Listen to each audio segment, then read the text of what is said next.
जय श्री कृष्ण। प्रिय भक्तों, क्या आपने कभी सोचा है कि आखिर ऐसा कौन सा रहस्य है जिसके कारण साल में 2 बार पूरे 1 महीने तक विवाह, गृह प्रवेश, नए वाहन की खरीद, मुंडन और शुभ कार्य पूरी तरह रोक दिए जाते हैं? क्यों अचानक एक महीना ऐसा आता है जब घरों में शंख ध्वनि के स्थान पर शांति छा जाती है और परंपराएं कहती हैं कि केवल पूजा, जप, ध्यान और दान ही करना चाहिए? क्यों इस पूरे काल को भगवान विष्णु का महीना कहा गया है? और आखिर ऐसा क्या होता है कि सूर्य देव का तेज भी धरती पर कम होता दिखता है? भक्तों, ये केवल एक महीना नहीं, ये प्रकृति की गहरी चाल, सूर्य की ब्रह्मांडीय यात्रा और दिव्यता का अनोखा रहस्य है, जिसे हमारे ऋषि मुनियों ने खरमास नाम दिया।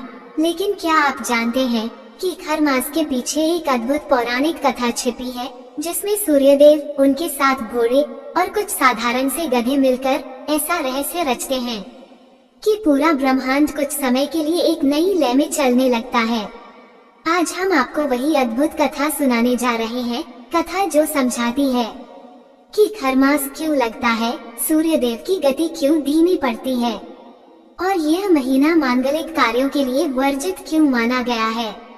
तो भक्तों, मन को शांत कर लीजिए, हृदय को भक्ति से भर लीजिए, क्योंकि अब हम आपको एक ऐसी दिव्य कथा सुनने वाले हैं जिसे जानकर आप भी के उठेंगे। खरमास सिर्फ नियम नहीं, बल्कि ब्रह्मांड का अद्भुत रहस्य है। भक्तों, सनातन धर्म में समय का प्रत्येक चक्र अत्यंत पवित्र और दिव्यता से भरा माना गया है। इस विशाल ब्रह्मांड में सूर्य देव की गति ही समस्त सृष्टि का संचालन करती है। इसी गति में जब थोड़ी भी कमी आती है तो उसका प्रभाव संपूर्ण चराचर जगत पर दिखाई पड़ने लगता है। इस प्रकार जब सूर्य देव गुरु बृहस्पति की राशियों धनु और मीन में प्रवेश करते हैं तो यह विशेष काल खरमास कहलाता है। खरमास हर वर्ष 2 बार आता है, लेकिन इसका धनु संक्रांति वाला काल अत्यंत महत्वपूर्ण माना जाता है, क्योंकि इसी दौरान सूर्य का तेज पृथ्वी पर कम प्रकट होता है। 2025 में ये पवित्र काल 16 दिसंबर 2025 की रात से आरंभ होकर 14 जनवरी 2026 को समाप्त होगा। ये वही मकर संक्रांति का दिन होगा जब सूर्यदेव पुनः अपनी पूर्ण ऊर्जा के साथ उदित होकर पृथ्वी के उत्तरायण मार्ग पर प्रस्थान करते हैं। लेकिन प्रश्न यह है कि खरमास आखिर लगता क्यों है और इसकी पौराणिक जड़ें क्या हैं?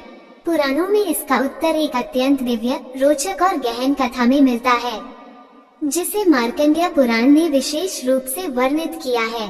कथा के अनुसार सूर्यदेव प्रतिदिन अपने 7 घोड़ों वाले दिव्य रथ पर बैठकर ब्रह्मांड की परिक्रमा करते रहते हैं। ये 7 घोड़े प्रकाश की 7 धाराओं, 7 रंगों और ऋतुओं के 7 चक्रों का प्रतीक हैं। सूर्यदेव का ये रथ कभी रुक नहीं सकता, क्योंकि एक क्षण की रुकावट भी सृष्टि की गति को बाधित कर सकती है। लेकिन घोड़े भी जीव हैं, उन्हें भी कभी कभी विश्राम, जल और ऊर्जा की आवश्यकता होती है। एक बार युगों के लंबे समय तक अतिशय गति से चलते चलते घोड़े थककर निढाल होने लगे। उनके खुरों से चिंगारियां निकल रही थी, शरीर सूख चुका था और आंखों में थकान स्पष्ट दिखाई दे रही थी। सूर्यदेव को ये देखकर अत्यंत करुणा आई। उन्होंने सोचा, यदि आज मैं अपने इन घोड़ों को विश्राम न दूं, तो ये चलने योग्य नहीं रहेंगे। परंतु तुरंत यह विचार भी आया कि यदि रथ पूरी तरह रुक गया तो सृष्टि का क्रम बाधित हो जाएगा। दिव्य नियमों में सूर्य का रथ रुकना वर्जित था। इसी द्वंद्व चिंतन के बीच सूर्यदेव ने ध्यान लगाया कि क्या कोई उपाय है जिससे सृष्टि भी चलती रहे और घोड़ों को विश्राम भी मिल जाए। उसी समय उनकी दृष्टि एक विशाल तालाब के किनारे घास चर रहे कुछ खरों अर्थात गधों पर पड़ी। ये साधारण, धीमी परंतु धैर्यवान जीव थे। सूर्यदेव ने सोचा कि घोड़े विश्राम कर लें, तब तक इन गधों को रथ में जोतकर परिक्रमा जारी रखी जा सकती है। हालांकि यह विचार असामान्य था, परंतु सूर्यदेव ने सृष्टि की निरंतरता के लिए यह निर्णय स्वीकार किया। उन्होंने घोड़ों को तालाब के पास जल और विश्राम हेतु छोड़ दिया और गधों को रथ में जोत लिया। गधे घोड़ों की तुलना में अत्यंत धीमे थे। उनकी चाल भारी, स्थिर और बहुत मंद थी। जब रथ चला तो तीव्र सूर्यास्त की जगह एक थका मांदा, धीमा और कम ऊर्जा वाला रथ आगे बढ़ने लगा। सूर्यदेव का तेज भी उसी अनुपात में कम होता गया। धीमे रथ से प्रकाश की मात्रा कम हुई, ताप कम हुआ और सृष्टि पर सूर्य के प्रभाव में मंदता फैल गई। इस पूरे काल को ही आगे चलकर खरमास कहा गया। संस्कृत में खर का अर्थ गधा होता है और मास का अर्थ महीना, अर्थात वह महीना जिसमें सूर्य का रथ गधों द्वारा खींचा गया वही खरमास है। रथ की इस धीमी गति के कारण पृथ्वी पर एक ऐसा समय आया जब प्रकृति का ताप सामान्य से कम हो गया, ऊर्जा मंद पड़ी और मनुष्य तथा देवताओं के जीवन में एक विशेष शांत, स्थिर और अंतर्मुखी वातावरण उत्पन्न हुआ। यही कारण है कि इस समय में विवाह, गृह प्रवेश, व्यवसाय शुरू करना, नए वाहन प्लॉट खरीदना, मुंडन, शादी ब्याह आदि मांगलिक कार्य वर्जित माने गए, क्योंकि शुभ कार्यों के लिए सूर्यदेव का तेज, चाल और शक्ति पूर्ण रूप से प्रकट होना आवश्यक होता है। जब सूर्य उत्तरायण या शुभ स्थिरता में होता है, तब मांगलिक कार्यों का परिणाम भी अत्यंत उत्तम होता है। लेकिन खरमास के दौरान सूर्य जब धीमी गति में होते हैं, तो ऊर्जा का प्रवाह भी धीमा हो जाता है। इसलिए परंपरा ने इस काल में बाहरी गतिविधियों की जगह आत्मिक उन्नति को महत्व दिया। कहा गया कि इस एक माह में मनुष्य का चित्त अपने आप ही वैराग्य, शांति, ध्यान और साधना की ओर मुड़ जाता है। गुरुजनों का मत है कि जब प्रकृति मंद होती है, तब मनुष्य का मन भी स्वभावतः भीतर की ओर यात्रा करता है। यही कारण है कि ऋषियों ने इस महीने को नारायण मास कहा। यह महीना स्वयं भगवान विष्णु को समर्पित है। इस काल में भक्ति, जप, ध्यान, कथा श्रवण, तीर्थ यात्रा, सेवा, दान और साधना करने से अत्यंत उत्तम फल मिलता है।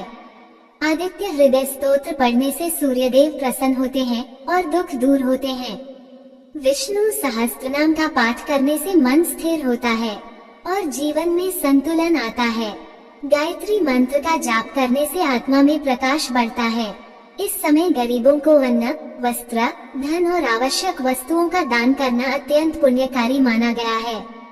राशि अनुसार दान की भी परंपरा है, क्योंकि प्रत्येक राशि पर सूर्य की मंदता का अलग अलग प्रभाव पड़ता है।